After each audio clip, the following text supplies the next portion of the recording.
Born in Peterborough in 1949, Steve Casey has devoted his life to developing and supporting the game of hockey in this community, most notably the Peterborough Liftlock Atom Hockey Tournament. From 1969, Steve has made a commitment to make this tournament the best Atom tournament in the world. He has been the tournament chairman since 1986. Steve's love of hockey started when he played minor hockey for St. Giles of the Church League. He then went on to play intramural hockey for Sir Sanford Fleming College. Over his 40 years with the Peterborough Community Church League, he has worked his way up the volunteer ladder from convener of the various house league divisions to the league president. He has also been a house league coach. Volunteering is a way of life for Steve. He has been the president of the bowling club at Lakeview Bowl and a member of the board of directors at the Kawartha Golf and Country Club. In 1997, Steve was the recipient of the City of Peterborough Red Sullivan Sports Personality of the Year Award. A newspaper headline sums up Steve Casey. One man's minor hockey love affair benefits so many. Well, Steve Casey, thank you again for joining us here at the Hall of Fame. It's a unique bio, whereas it's just essentially volunteering your time and giving your time back to the community. Right. And why is that so important for you to do? It's been going on for your whole life. Well, I guess it's just the way I was raised, brought up that if you do something or enter something, and then you need to give something back. And I was fortunate enough when I was involved in hockey and different sports, there was always somebody in the background that looked after things and maintained things, to make sure things were running. And I appreciated those people, and I came to understand that, you know, without those people, the things wouldn't run. And things wouldn't go, and that's why I got the sort of montage to be a volunteer, help out whenever I could, wherever I could, and try my best all the time. So you participated in these sports at a young age, or you saw your friend? I did, yes. Yeah. Yes. And you saw that. What was it that it did for you, where you felt the need to give back? It's just that, you know, when you play hockey or play any kind of sports, there's somebody in the background, like I said before, that's there to help run things, make sure things run smooth, the games go smooth, and I appreciated those people, because without those people, like I said, those things wouldn't happen. So that's why I decided to be part of that and become part of that, and it's sort of become a way of life for me, and that's the way I continue. And what did sport give you growing up? Well, mostly hockey. I was very involved in hockey, and I never was a great hockey player. I was always in minor hockey, house league, played intramural, as I said, in Sir Sanford Fleming, but and even soccer, baseball, I participated in those sports. My kids participated in those sports, and again, there was always somebody there to volunteer and to be there to look after things, and that's what I decided to do, and that's what I became part of. So in 1968, it says your volunteering started? In 1969, I started volunteering.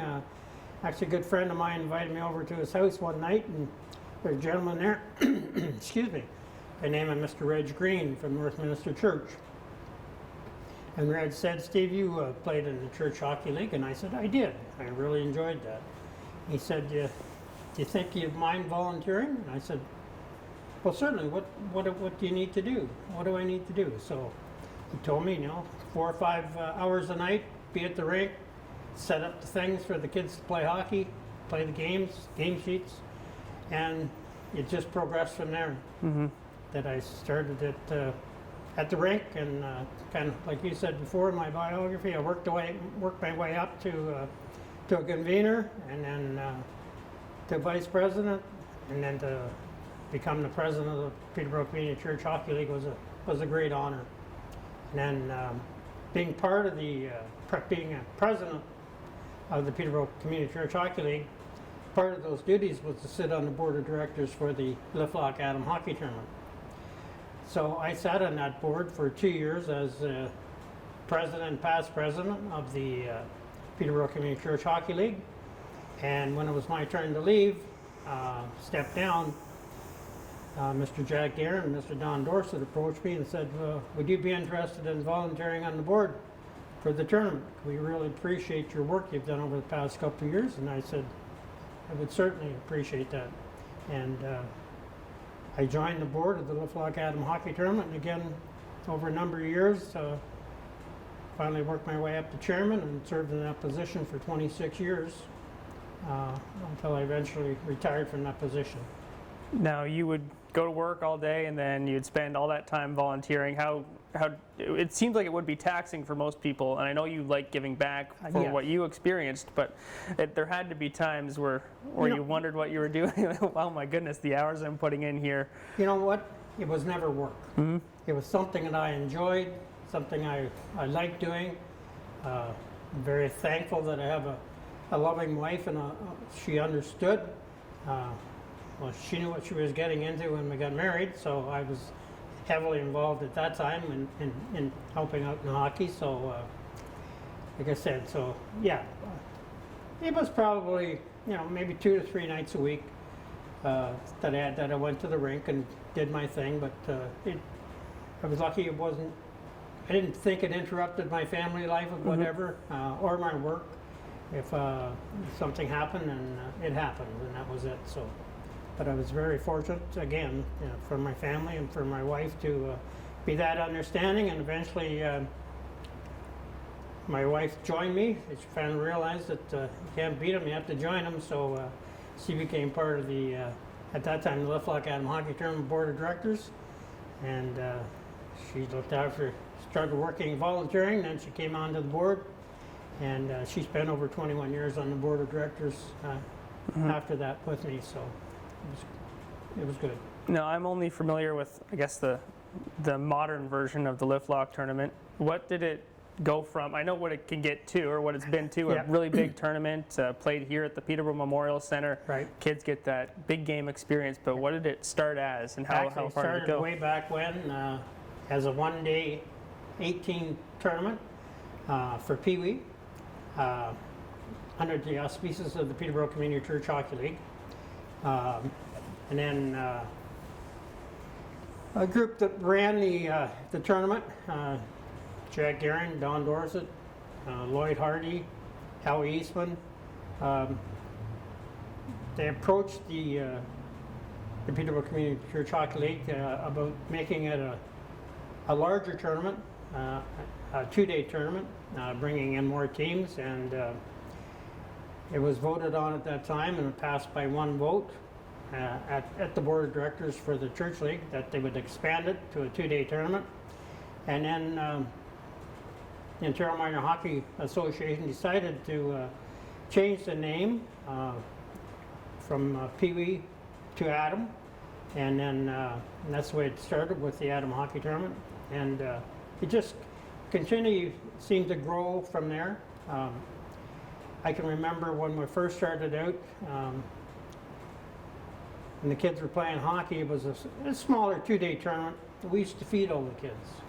Believe it or not, they went to the church, different various churches, and we fed them hot dogs and hamburgers and chips. The ladies groups from the churches did that, and we incorporated that into the schedule. We had a great scheduler by the name of Mr. Jack Guerin, who was also a member of this Hall of Fame.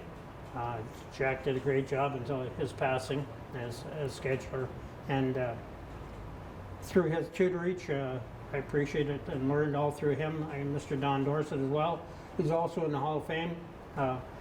Under their guidance and leadership, I just developed on and took on more roles and more stuff, and like I said, eventually became the chairman. And it just eventually grew. I think the largest the Adam tournament ever was back in 1991-92, when there were 136 teams. Now, through the years, again, we have incorporated different rinks. We never had the Peterborough Memorial Center for a long time. We played out of rinks like the Civic Arena, North Crest, and Kinsman Arena came along at that time, first double pad, twin pad. And eventually they built the Evinrude Center, and we incorporated that, and then I can't quote the year that we started down here, but we realized that this would be the place that the kids would want to play.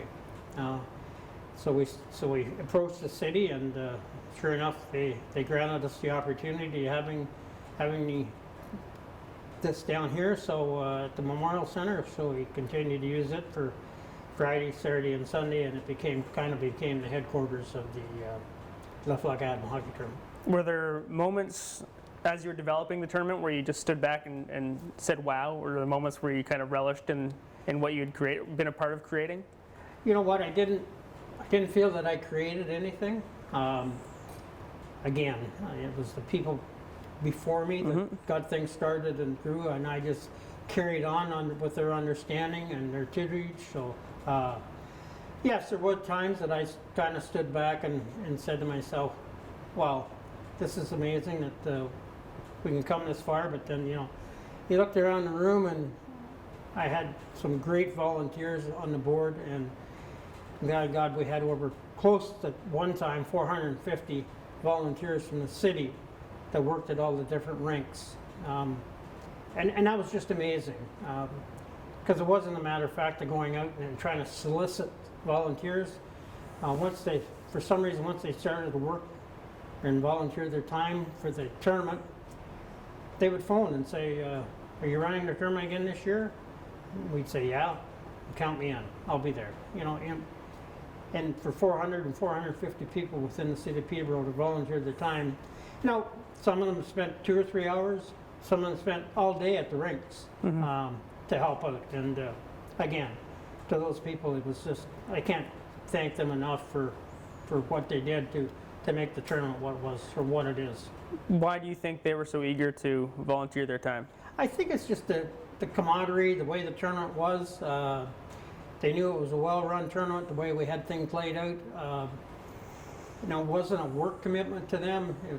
And a lot of them were from backgrounds, from hockey and different things, and some of them weren't. They just wanted to become part of the Lift Lock Adam hockey tournament, the montage of it. They read about it, they seen things about it, and they realized what we did through our charities and different things that we gave back to the community. Our model became a long time ago, we're not just a hockey tournament, we're a community affair, and that's the way we grew the tournament. So, and we were very fortunate enough to raise monies to be able to give back in different charities and things to the community. And when you say it's not just a hockey tournament, it's not necessarily top tier competitive levels of hockey. It's a chance for kids of every level to get to experience that tournament atmosphere, that weekend atmosphere. Why was that important to uphold? Well, you know what, when we first started out, we did start out with the so-called elites, the triple A's, the double A's, single A's, and then we realized that the tournament, as the tournament grew, there was more advancements, more rinks that became available, and we opened it up. I believe in 1986, I said to the board, we need to look at the house league, the fundamental, the grassroots of hockey. This is where it's all started. That's where I started. That's where everybody started. So in 1986, 1987, we developed the first house league group that came into play, and again, that gradually evolved into its own. Instead of one division, it grew to 4 divisions of house league. And again, we expanded the different divisions of hockey to include all different groups and skills, and that's what made the tournament to what it was. What kind of feedback did you get from parents of kids that would have been in those categories who maybe it's their first time ever doing it? A lot of great feedback, and that's what made me feel so good about it. We used to come down here to the Memorial Center. We tried to get as many house league teams through the Memorial Center as we could. I come down here on a Saturday morning, 7 o'clock in the morning, figuring, that's an early shift, and you get out and you'd see the kids coming on the ice, and they'd look around, and they weren't interested in the puck. There, you could see them smile through their helmets and through their face masks, being on the ice where the Pete's played.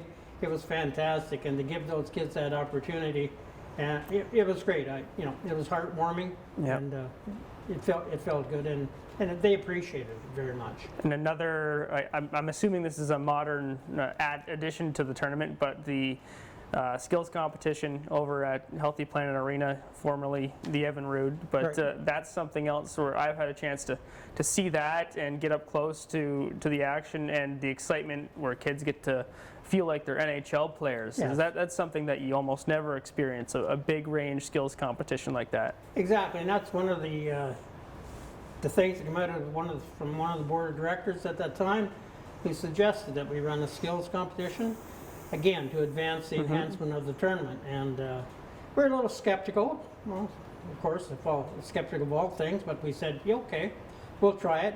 And again, we wanted to make sure we included the house league in it, and that's where it was. It was a house league skills competition, and eventually we brought in some lower division groups into that as well, like the double Ds, what I call groupings, the double Ds, the Havelocks, the Lakefields, the Ennismores, the Ds, to come in and play. And we're lucky enough to have Curry Tire, who are a great old timers group that ran the skills competition for us. They had run skills competitions in the past, and we afforded them the opportunity to come in and run it for us. And again, we had some great sponsors to help us along the way with trophies and medallions, and again, it just advanced and carried on. So you had a ton of collaboration with local businesses and obviously people just willing to volunteer.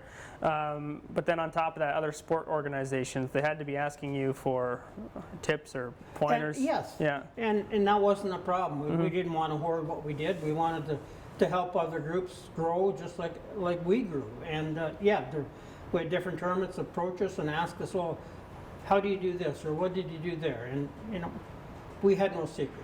We wanted to be there for everybody. And like you said, we were very fortunate in the city for all our sponsorships.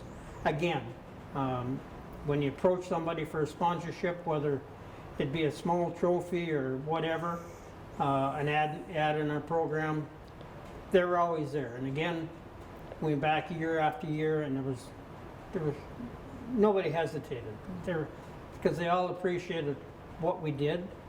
And again, we were a community affair. They knew where the money were going, coming back into the community, and that's the way we carried on and made it such the tournament that it is. And this trophy is enormous. It looks like you could fit one of the Adam players in there. Yeah. And the jackets are synonymous with the tournament as well, over your shoulder. They are. And you started to build those things along the way, and they become iconic.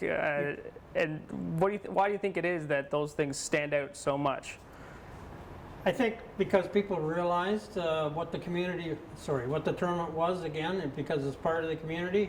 And when they've seen that, and again, when you bring this to center ice, and the kids are mesmerized. But you have to appreciate that this again grew over the years, the number of years, with a number of layers on it, a number of teams. But it's a quite good looking trophy, and we're very appreciative of the Hall of Fame for letting us store it here.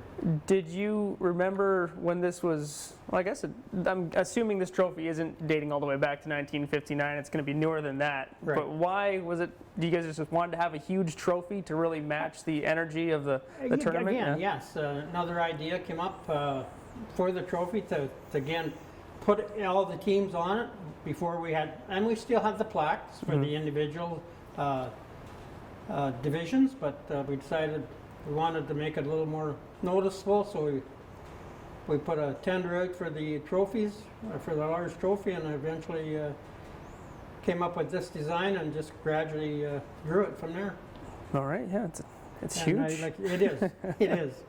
Yeah, it's like I said, when you roll that out to center ice for a championship game after the game, the players are quite impressed, and they gather around it pretty quickly. Now, you talk about how much support there's been really since you've been involved, and the peak of the tournament in the early 90s. But, well, as we saw just recently with the pandemic, things can be challenging. Were there challenges along the way where you thought maybe this might not happen, or I don't know how we're going to do it this year? There's always challenges. Even with, like I said, back in 1991 or 92, when we increased to 136 teams, there was hesitation, because it meant we'd have to start the rinks at 7 o'clock in the morning, and most of them went till 7 o'clock at night. And you're very dependent on volunteers to be able to stay at the rinks for that length of time and for that long. And again, the number of volunteers we had, and they didn't hesitate. They didn't question. They were there. Whatever you need, guys, Steve, we're there to help.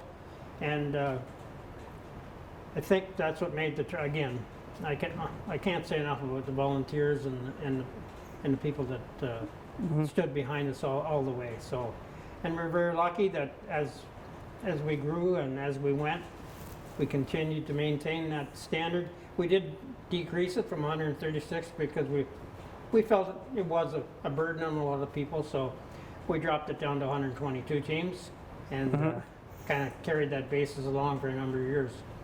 And you're right, when the COVID hit, it was a very hard time. I was just an advisor at that time. I wasn't sitting on the board of directors at that time, and it was very hard to say, no, we're not going to run a hockey tournament. But again, with the community people in mind and the volunteers in mind, you never wanted to see anybody get sick, especially the volunteers, the players. So they made the decision not to run it, and but I'm very happy to say it's coming back again full force this year. So they're looking forward to a very successful tournament. That's fantastic news. All right, I didn't know that yet. No, I maybe shouldn't mention that, well, but it's okay. People will find out eventually. I still get calls, and I'm still asked different things, and I was asked about having it this year and what I thought, and I said, of course. COVID's still there, but it's in the background, and there are tournaments starting up, so they're going to carry on, and this will be the 63rd. Unfortunately, we missed it 2 or 3 years, but it should have been more than that. But yes, it'll be here at the Memorial Center again, and the big trophy will be rolling out the ice. Even on those days, you talked about the volunteers, but the rink staff as well, or the referees, everybody, they must pull extra shifts to make sure things all keep running smoothly. If it starts at 7 and they keep on running throughout the day. And again, yes, we're very lucky to have good referees, a good contingent of referees. Again, being in Peterborough, we had a large group of referees that did their thing, and then as we went out of town, we were lucky enough to reach out to those hockey associations and use the referees that were associated with those outside rinks, so we didn't really have to anticipate in paying traveling costs. We did on some occasions, but we were lucky enough to use those referees, and again with the rink staff, we're very fortunate when we went to the rinks and said, we want to book the rink, to book the ice, but we're going to book it from 7 till 7, and again, no hesitation, they were there. So I guess I'm not going to say the prestige of the tournament, but just the association with the Atom Hockey Tournament, the way it grew on people and grew on different things, that we were fortunate to get that opportunity. It's ingrained on, I guess, the sports culture in Peterborough. It is. Yeah. It grew up to that way, so yes, it is. When you think of January, the first thing comes in mind is the Lifflock under 11 now this year. The Lifflock under 11 hockey tournament, and yes, so I'll still refer to it as the Atom Hockey Tournament. It's hard to shake something like that. Yes. It is. After being there for close to 50 years. The Atom Hockey Tournament's there. It was the Pee Wee tournament at some point as well, right? Yeah, it started with Pee Wee when it first started out. They went to novice, and then eventually the OMHA changed that to Atom, and that's the way it carried on. Was from then on to be the Atom Hockey Tournament. And again, as it grew, the rinks grew, and the prestige of the tournament grew as well. I'm going to hit rewind onto back at the start of the interview when we read your bio back, and you're thanking everybody that you were involved with, so I think it's safe to assume you weren't doing all this volunteering to one day end up in the Peterborough District Sports Hall of Fame, but you did end up in the Sports Hall of Fame. Take me back to the moment that you found out that you were going to be inducted here. I was at work, and I got a phone call. I was fortunate enough to have a phone at that time to carry around in my work at GE, and it was Mr. Red Wasson. And he said, Steve, I'm very happy to announce that you've just been inducted in the Sports Hall of Fame. And that was still is a very emotional moment for me. I had to actually go in and worship and take some time to just to be part of this, knowing the people that are here, Yeah. the people that run it. Again, I get emotional just thinking I'm part of this, and you're right. People don't go out to do things to try to get into a sports Hall of Fame or whatever. I was very fortunate that the work that I did, that some people realize that maybe I should be honored for the work that I did. And you don't go out and do that to gain recognition. Again, I did it for the love of the game and for volunteering. Again, it wasn't just hockey, it was various things. And I was thankful for the people that nominated me, and again, I'm very thankful to be part of this. Do you remember looking yourself in the mirror the day you're going to the dinner and tying your tie? And did anything cross your mind when you're heading off to the dinner as well? Yes, all the people that had passed, that had tutored me along the way, my family, friends that, and like I said, the Garens and the Dorsets, the people that were originally started the tournament, the Howie Eastmans, and I don't want to mention because I'll forget people. And, yeah, again, another very emotional moment in my life, and that night, when I became an actual part of the Peterborough District Sports Hall of Fame, it was quite a moment. It was a moment I'll never forget. Was your speech a long one or a short one? I tried to keep it as short as possible. I was told that I couldn't go over a certain time. People knew I did like to talk and did like to speak, so it was mentioned to me that Gary Delladay held the record for 35 minutes for a speech, and I thought that I might approach that, but I was told no more than 5 or 6 minutes, Steve, and that's what I held it to. It was hard. I shouldn't say it was hard. It was hard because I had so many people to thank, and so many people that were involved with the way I came through things and the way I became a volunteer in different arenas, different areas. So I wanted to make sure I thanked all those people because they were what made me become part of this. And hockey wasn't the only sport that you were involved in? No, I was very fortunate. I was, again, I loved the sport of golf. I loved to bowl. I coached. I coached hockey at the House League Roots, and I also coached baseball. Peterborough Baseball Association. I became a coach there. So yeah, being involved in various sports, and again, volunteering in various sports, you get to know the ins and outs and the way things work and how they work. And again, like I say, being involved in those things, you grew as a person, you grew as a coach, you grew as a volunteer, and what you gain there, you're allowed to give back, and they helped along the way. And you dip your toes in so many different, I guess, pools around the city, volunteering your time, and then acting as a guy who's kind of in charge of things at the Lift Lock Adam tournament. And you mentioned more than 400 volunteers sometimes. Yes. What was it like? You're going to run into different people all over the place. Were there ever there had to be issues that would have arose, and how did you deal with them? There was issues. I'm not going to say it wasn't just with the volunteers. Of course, with any sport, you get issues, and you have to deal with them as best you can, to whatever God-given ability that you have to deal with those. And I was very fortunate. I always went in with a smile on my face, and I tried to do it that way. I didn't want to go in and be that gruff, rough guy.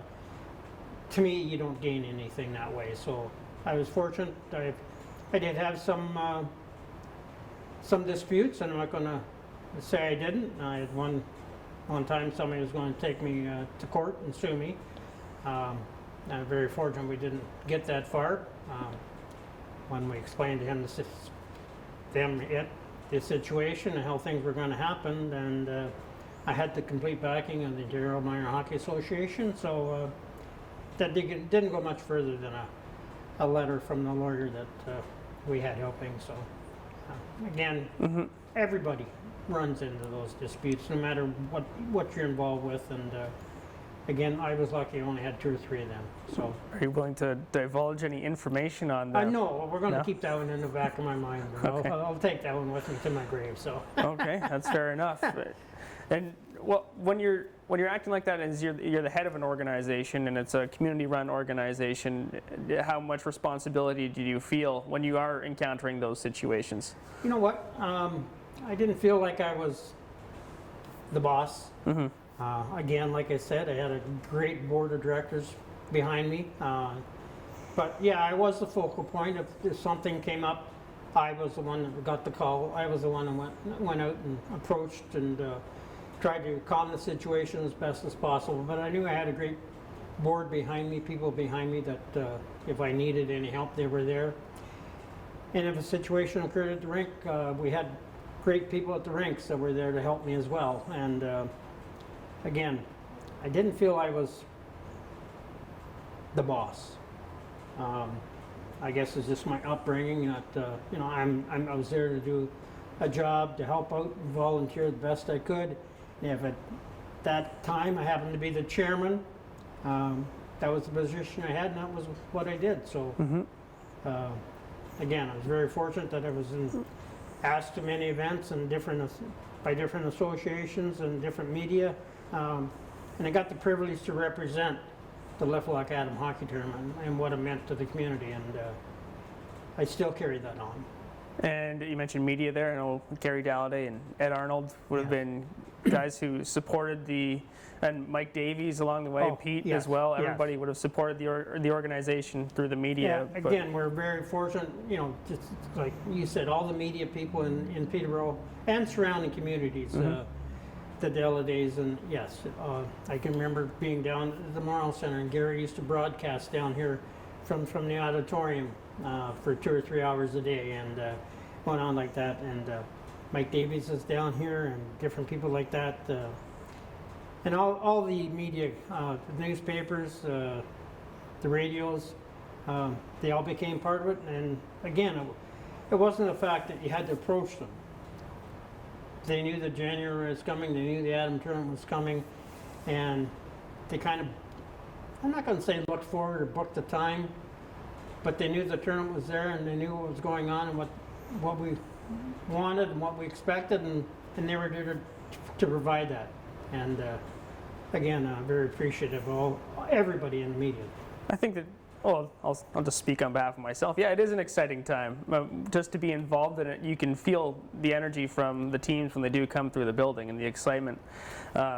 Just when they do skate out onto the ice, those first few strides, and you're right, the necks are cranked straight up into the ceiling. Right. It's a unique ceiling at the Memorial Center that you wouldn't see just playing in your average local rink. It is. And again, very fortunate to have the Memorial Center as part of the tournament,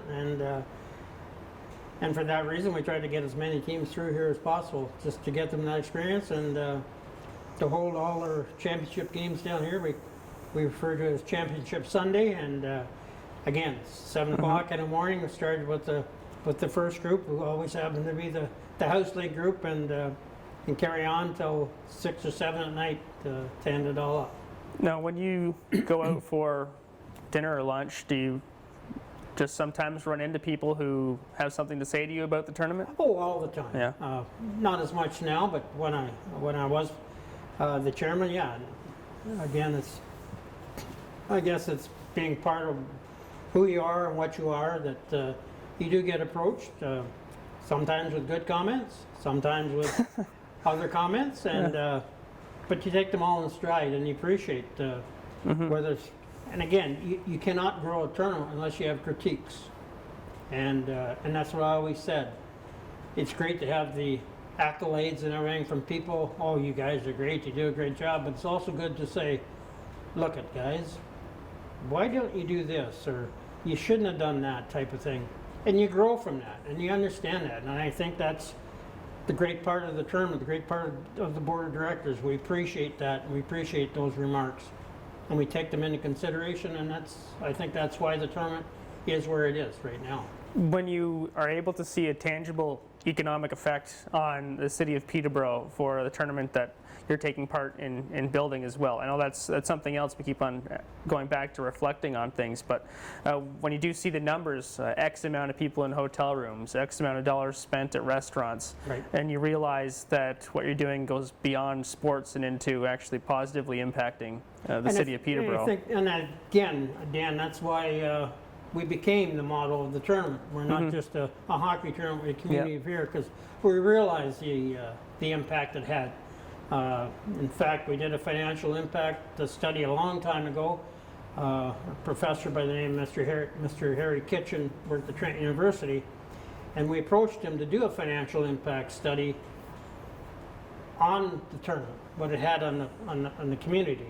And this was a long time ago, and at that he came back with a financial impact of over $1.6 million into the community and surrounding areas.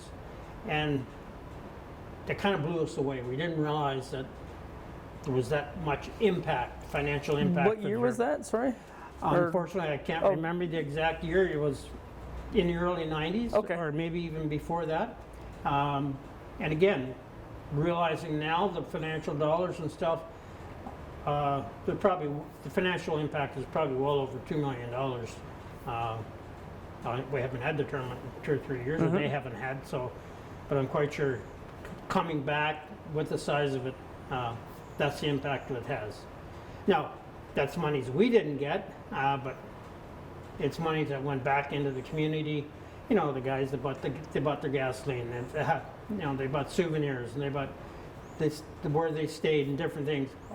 It all went back in the community, and again, I think that's probably why when we approach people for sponsorships and stuff, they realize that where the money went and the impact that it had on the community, and they're proud, or I shouldn't say proud, they're happy to be part of that. Are you afraid that tournaments like that will start to fade away, or tournaments like this will fade away? Yes. To be honest, the group of people that we had, and we still have, the majority are,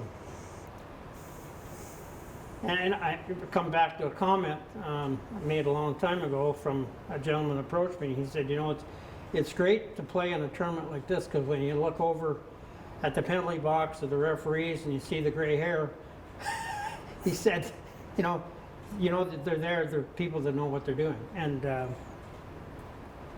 that was quite a comment that's kind of stuck with me, and unfortunately it's not come back to haunt us, but all those volunteers, yeah, a lot of them are getting older, are older, have retired, have left, and it's hard to get new blood. I'm going to say new blood. We're feeling a pinch just like everybody else.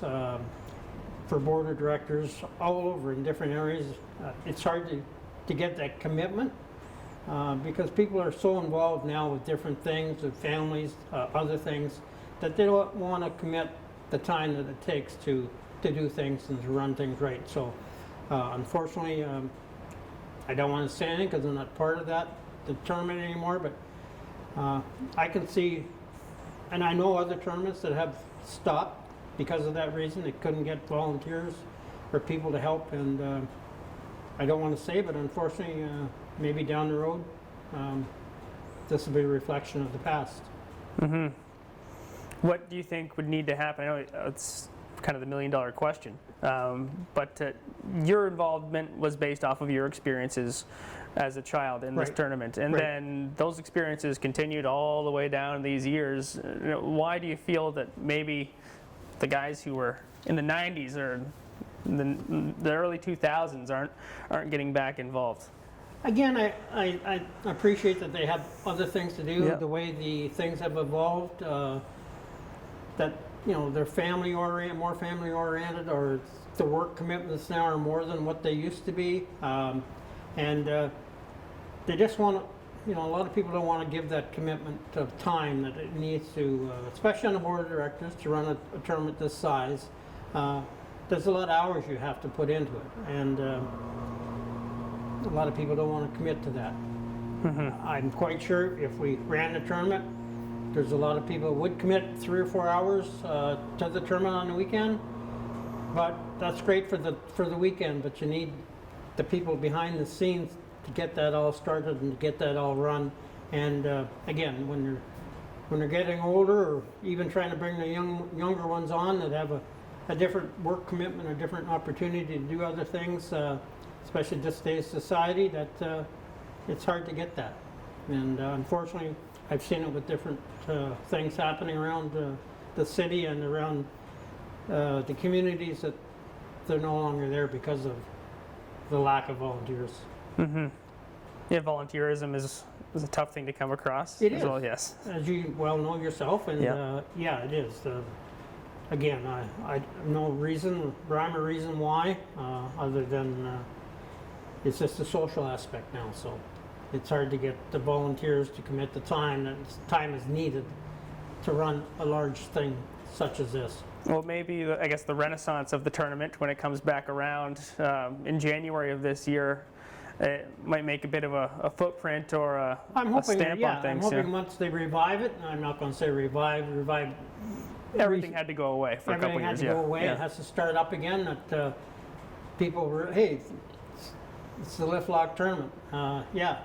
And then maybe that feeling will come back to a lot of people, and it'll grow back again. I'm hoping. I am hoping that we'll see the 75th or even the 100th anniversary. I won't see that, but I'm hoping it carries on for a long, long time. Now, when you do think of it, what is your first thought that comes to mind when you hear Lift Lock tournament? a lot of emotions, a lot of things. You go back to, oh my goodness, things that the tournament were involved with, things that they've done, different things that we became involved with in the community. I can mention a lot of things, more financial things than anything. When Peterborough started up with the hospital, we donated $50,000 towards the hospital fund. We donated $40,000 to the Everett when the Everett first started up. The Kinsman, when they did the facelift of the Kinsman Arena, we were fortunate enough to give them $15,000 to $20,000 for the facelift. The POP clinic at the Peterborough Regional Hospital to deal with cancer for kids. Again, one of our directors, Mr. Don Smith, mentioned something called Smile Zone, which was a group of people that came in and created a happy atmosphere in an area where kids had to deal with things. And so we approached them about doing the POP Zone. We approached the hospital, and we were very fortunate enough to donate $25,000 to that. And even to this day, I still get comments from people that unfortunately had to put their children through that. And but they said it was amazing to go into such a place, and you're dealing with that trauma, but to see the things on the wall and the different hockey memorabilia we're able to put up there, and just the joy in the kids. And when you hear stories back like that, it makes you proud to know and to be part of the Adam Hockey Tournament. And everything you're talking about is strong community leadership, everything that you've been a part of. Right. And trying to get to the crux of why you were doing it, and you just keep saying it's because of what you were shown as a youngster from other people. And was that your family specifically, or was that the volunteers at that time? I think it was a bit of both. Again, I was very fortunate. My mom and dad instilled that in me. And again, with the tutorage from different people in different associations I was involved with, gave me that and told me, you give back what you get, and that's the way I grew up. And I was very fortunate that being involved in the tournament. I have two children, my daughter Nicole and my son Drew. They became involved in the tournament. It became a family affair. And again, I'd mentioned my wife Joan, who was a life member over 20 years of continuous service with the tournament. And I was happy to see. I didn't tell them they had to work at the tournament, but again, when the tournament was there, they said, "Dad, we want to do this. We want to be part of it." And again, I was very, very proud at that moment that they would consider becoming part of that. And again, I'm happy. I can say it was a great family affair when it went on. And you didn't have to coax them into it either. And I didn't have to coax them into it either. My son played in it, and I was very fortunate enough to be able to coach him at that time. It was funny, at the time that I was coaching, I was also chairman, and had to be very careful. I switched, as the Peterborough Examiner wrote a long time ago, I carried two different hats that year. One as a coach and one as a chairman. So I wanted to make sure what hat I had on when I stepped off the bench or on the bench, right? So that was a great thrill in itself, being able to do that. Unfortunately, my daughter was involved. I shouldn't say unfortunately, she was involved in the Peterborough Girls Hockey Association.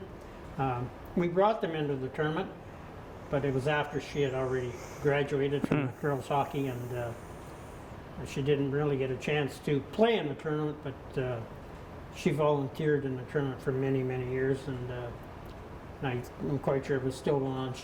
Both of my children would still be involved in it. When did girls become involved in the Liftlock tournament? I'd have to look at Yeah, okay, but roughly. probably maybe in the late 90s. Okay. We had them for 3 years. And the girls continued to grow, which was great.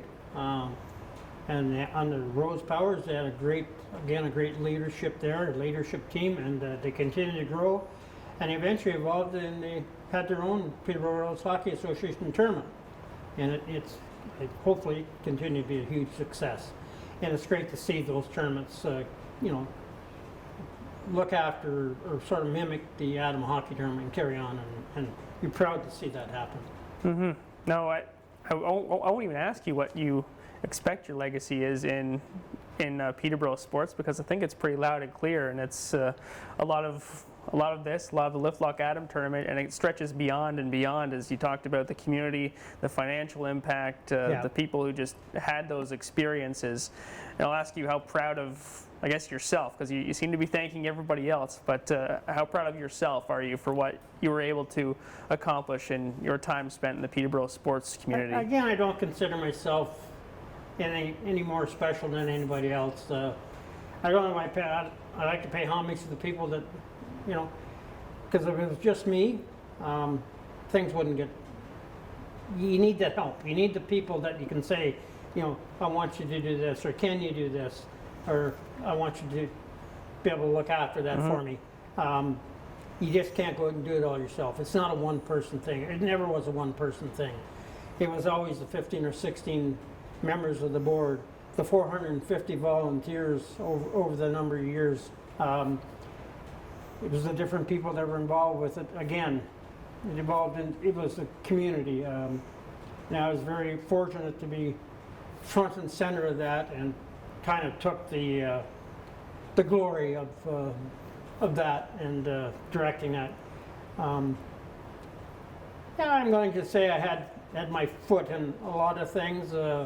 I give directions to a lot of things. I told some people what I thought they should be doing, but again, I didn't demand anything that I wouldn't have done myself behind the scenes. So yeah, when you see different things, the community, again, like I say, when you go to the regional hospital or the Avenue Center or the Kinsman, or a lot of different things around the community,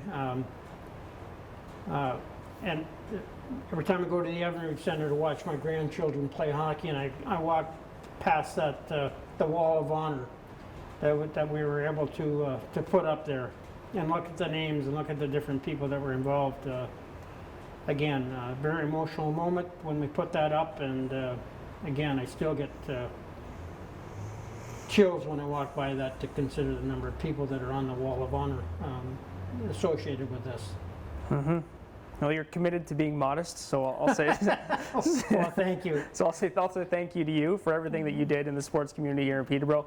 You should probably take a walk by the Wall of Honor here at the PMC and take a look at your bio up on the wall once again. Well, I go by it the odd time, but my granddaughters keep putting gum on it, so they try to keep me where I'm supposed to be, with my feet flat on the floor. So, I do walk by that, and I see my picture, and I'm still humbled and honored that my picture's on the wall, and I'm part of this this place is it's amazing, and it always will be. And it's an honor that I will carry for a long time. So beyond the Lift Lock Adam term, we've talked about this a little bit and your involvement in other organizations, but you've been on multiple boards and you continue to serve on some boards in Peterborough as well. Just tell me about those. Yes, I was fortunate enough, again, when I played golf at the Kawartha Golf and Country Club, I was fortunate enough when I worked at GE that GE at one time owned the Kawartha Golf and Country Club. People may not realize that. They sold it back to the to 450 members a long time ago, and that's when I became a member. And being in golfing there and looking around at different things, I realized I could help here. Again, being a volunteer, and I volunteered on a couple of committees, and then I was eventually asked to join the board of directors for the Kawartha Golf Course, and I served on that board for 6 years. I eventually became the guy that looked after the maintenance and stuff for the buildings. And a lot of people don't realize, but the fourth hole at Kawartha Golf and Country Club, there were power lines that went across the fourth hole, and as part of the rules that if you hit the golf, if you hit the wires, power lines, you know, there were different rules that cover that. And being an electrician myself, I realized it's time that we got rid of those power lines. So I took it upon myself, and I approached the board in the position I was in to hire a contractor in the winter months, and we put an underground service from Sherbrooke Street in directly into the Kawartha Golf and Country Club to take those wires down, and that was quite an accomplishment in itself to do that, and especially in the winter time. Unfortunately, I had to take I was called away from my job at GE a couple times because of problems that arose, but people that are out there to golf now probably don't realize that there was power lines over that fourth hole. But again, when I golf out there and I look, and I can think back much like this, that hey, I was part of this, I was on that board, and I was able to accomplish that. And again, being part of that, I'm happy to was able to do that. Honestly, it's a good metaphor for everything you've done as well, because you again, we're going back to your modesty, but this thing you accomplished was literally underground. Yes. And nobody would ever notice. No, they'll walk over top of it all the time, right? Yeah. No, they don't even consider that's there right now, right? Yeah. Again, going back, because I'm the age that I am, I can remember I wasn't that good a golfer to be able to hit those wires down there, but a lot of the good golfers did, and there was some expletives said, so I realized that time I could do this. That was part of my montage, that I knew what to do, and I approached the board. I was on the board, and they afforded me the opportunity, and then that got done. Much the same as the Sports Hall of Fame. When I was inducted into the Sports Hall of Fame, again, I figured, well, maybe there's something I could help. Maybe there's something I could do. And a couple years after being associated with it, I was approached by Mr. Ken Rattan. Ken was chairman. He also ran the card draw for the tournament. And he approached and he said, would you consider being chairman of the card draw and looking after that? He said, because I'd like to step away from that and continue to do my duties as chairman of the board, but not as. And I said, certainly, I'd be honored and privileged. And so I did. I took over the card draw, which I'm not going to say was a great success, but it maintained some financial support for the board. For the Sports Hall of Fame, and again, I was proud to be able to volunteer to do that and to give back to something that I was part of. Unfortunately, COVID stepped in and took that away, so haven't had an opportunity to bring that back. But I'm thinking of looking at different things right now to help. Amazing. And you just had that feeling, just I can help here. Yeah, exactly. Again, the way I was raised, the way I went through things, I just being a part of this and realizing that maybe I can volunteer and help and to eventually become part of the board of directors for the Peterborough District Sports Hall of Fame, to be the chairman of the car draw.